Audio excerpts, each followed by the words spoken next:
The spectacular Oregon coast is situated in the Pacific Northwest, just a 3-hour drive from Seattle, or a 1.5-hour drive from Portland.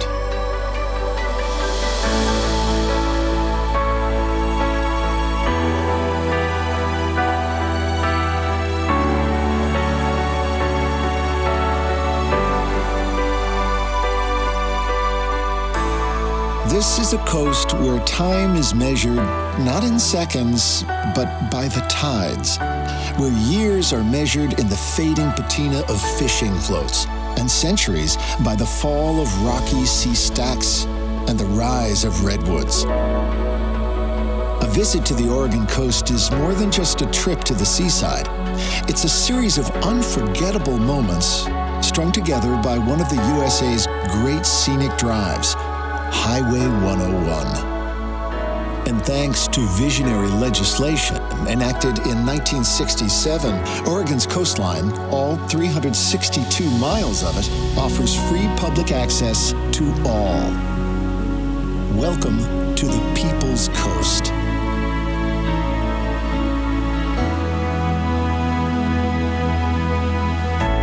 Oregon's coast starts in the state's far north at Astoria, where the waters of the mighty Columbia roll into the Pacific. It was here in 1805, a year and a half after leaving St. Louis, that Lewis and Clark staggered out from the wilderness and shouted, "Ocean in view, oh joy!"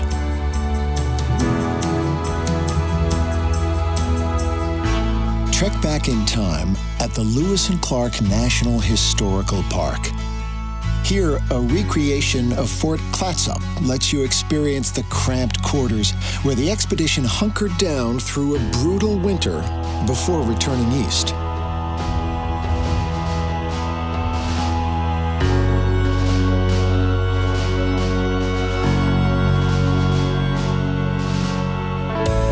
Oregon's oldest city has come a long way since 1805. But Astoria has never turned its back on its rough-hewn and sometimes rowdy past. Visit the Heritage Museum and learn about the region's first peoples and the fur traders, fishermen, and lumbermen who followed Lewis and Clark.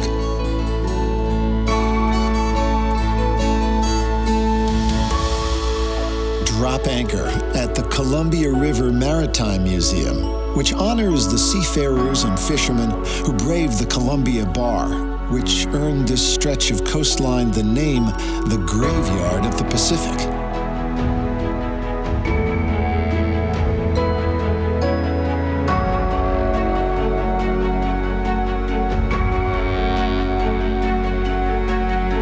Step into the now silent interiors of the Hanthorne Cannery, the last of the 22 canneries which once made Astoria the salmon canning capital of the world.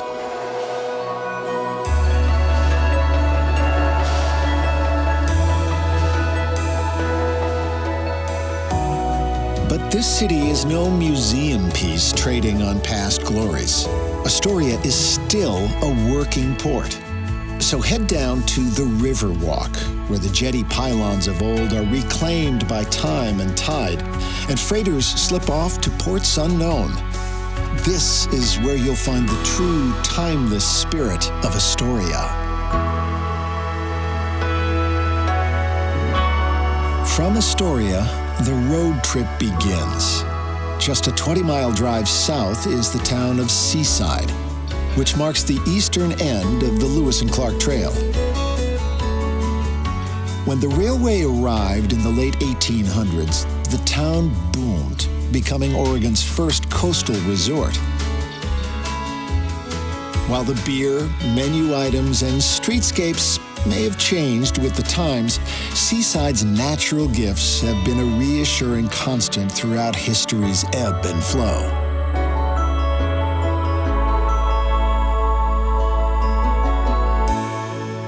10 miles south of Seaside is Ecola State Park. Follow trails through old-growth forest and along cliff tops where offshore stacks, ribbons of beach, and the heart-calming rhythm of wind and sea beckon you further down the coast.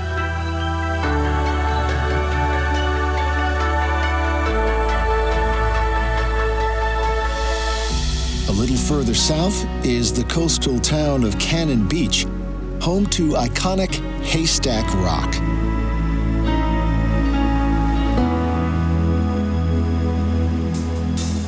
Call into the History Center to see the city's namesake, a cannon which washed ashore in the 1800s.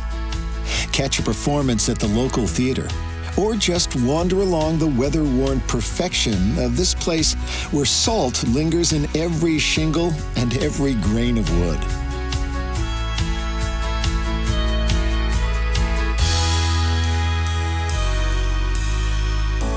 Before Oregon's coastal highway was built in the 1930s, stagecoaches raced along the sands from Cannon Beach all the way down to Cape Arch, hugging the headlands to beat the incoming tides. To appreciate the bravery of Oregon's early road builders, follow the highway through Oswald West State Park, where forests tumble toward the Pacific and scenic pullovers offer heart-stopping views down the coast for miles.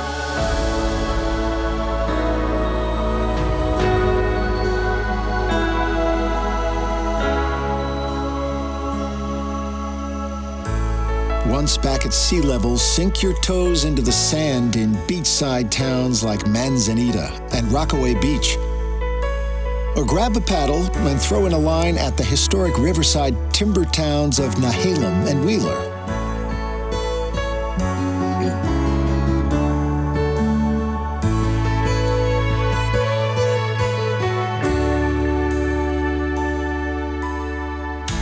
A few miles on, the coast arcs inland around Tillamook Bay to the port of Garibaldi. Take a ride on the scenic railway or just hang out by the docks. This is the kind of place where the best thing to do is relax.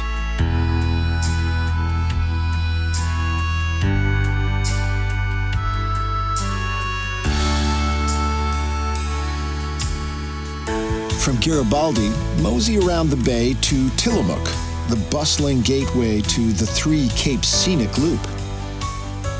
If you're short on time, this 40-mile loop makes for an easy day trip from Portland and is the perfect sampler of all that's special about the Oregon coast.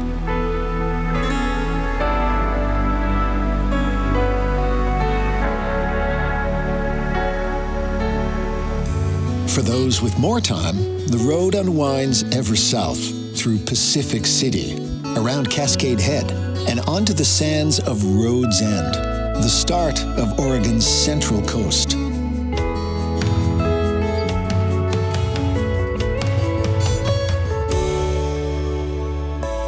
Call into the North Lincoln County Historical Museum, which celebrates the pioneers of old and the early vacationers of the Central Coast.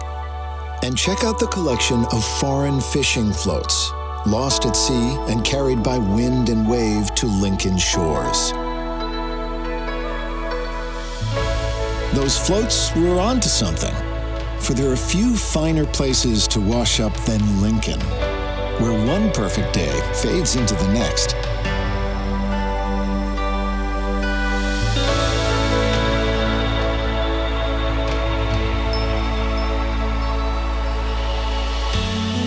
You'll find even more perfection a further 20 minutes down the coast at Depot Bay, where whale watch cruises put out to sea from the world's smallest navigable harbor.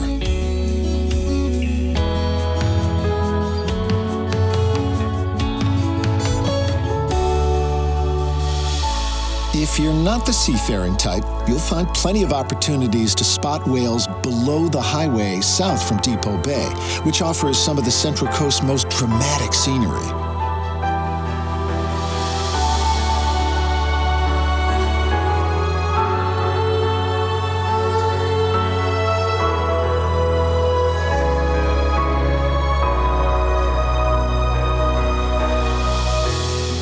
After 6 miles of twists and turns, pull over for a breather at the tiny hamlet of Otter Rock and peer into the Devil's Punch Bowl.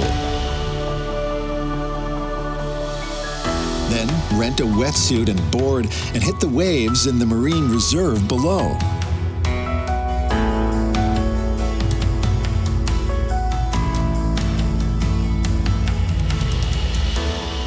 From Otter Rock, the sands stretch away for miles to Yaquina Head, home to the tallest of Oregon's 11 lighthouses.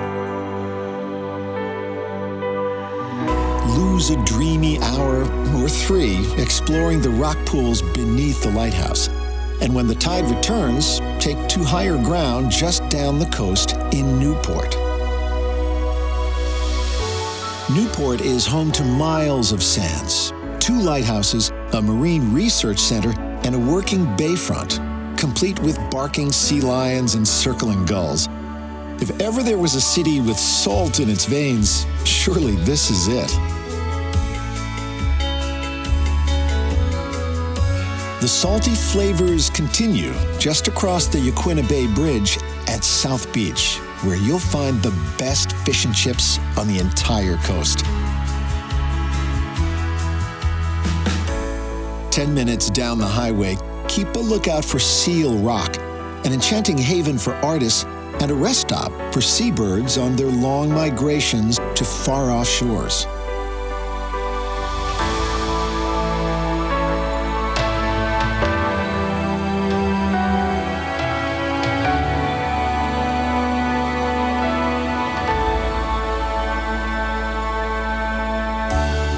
The magic continues in Yachats, a town wedged between the Siaslaw National Forest and the sea.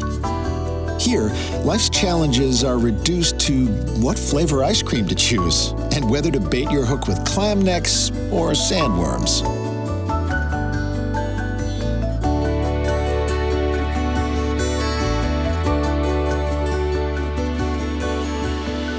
Three miles down the highway, don't miss the turnoff to Cape Perpetua. Here, at the highest viewpoint on the Oregon coast accessible by car, take in views that extend 40 miles out to sea.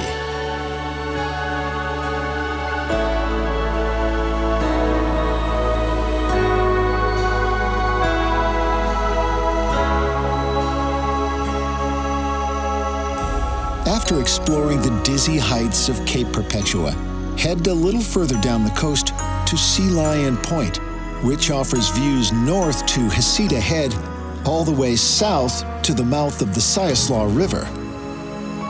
But the main attraction here is the 200-foot elevator ride down into the fascinating and whiffy world of Sea Lion Caves, the largest sea cave system in America.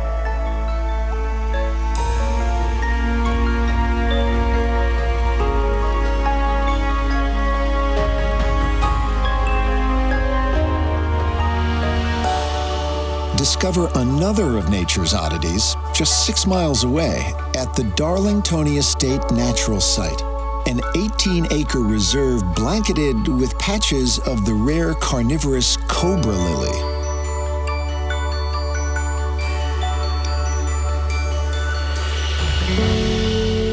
After taking in the dizzying heights, subterranean layers, and primordial wonders of the Central Coast, kick back in Florence, where the living is easy. With its Art Deco bridge, old-timey vibes, and calm waters, it's easy to see why people retire here, to spend their days happily checking crab pots and playing with the grandkids on the silver sands.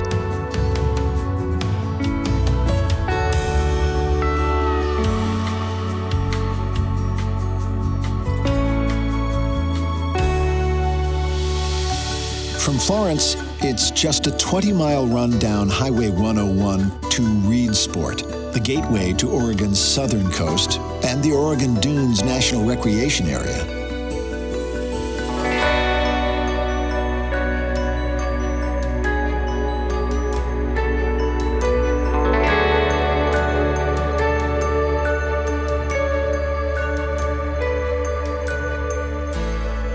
After exploring the dunes, shake the sand out of your shoes at Coos Bay, the largest natural harbor between San Francisco and Seattle. Spend an hour or two at the Coos Historical Museum and follow the bay's European story from its castaway beginnings to its heyday as the largest timber port in the world.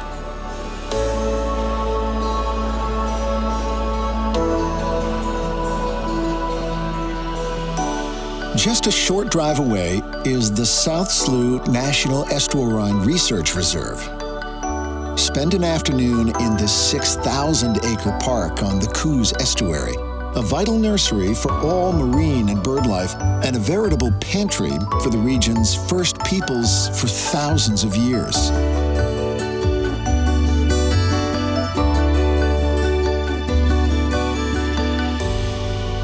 Coos Bay is also close to another of the coast's great scenic loops, which takes in a trio of stunning state parks, including Cape Arago, which offers views to seal and sea lion colonies just offshore.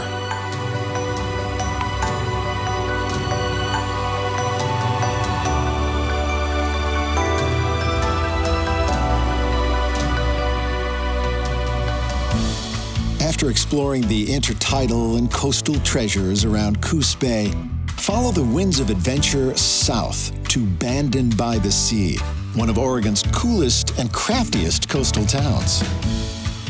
Throw in a crab pot from Weber's Pier, and while you're waiting for your dinner, walk up to Coquille Point to feast on the endless views. From here, the southern coast stretches away for another 90 wild miles south, all the way to the Californian border.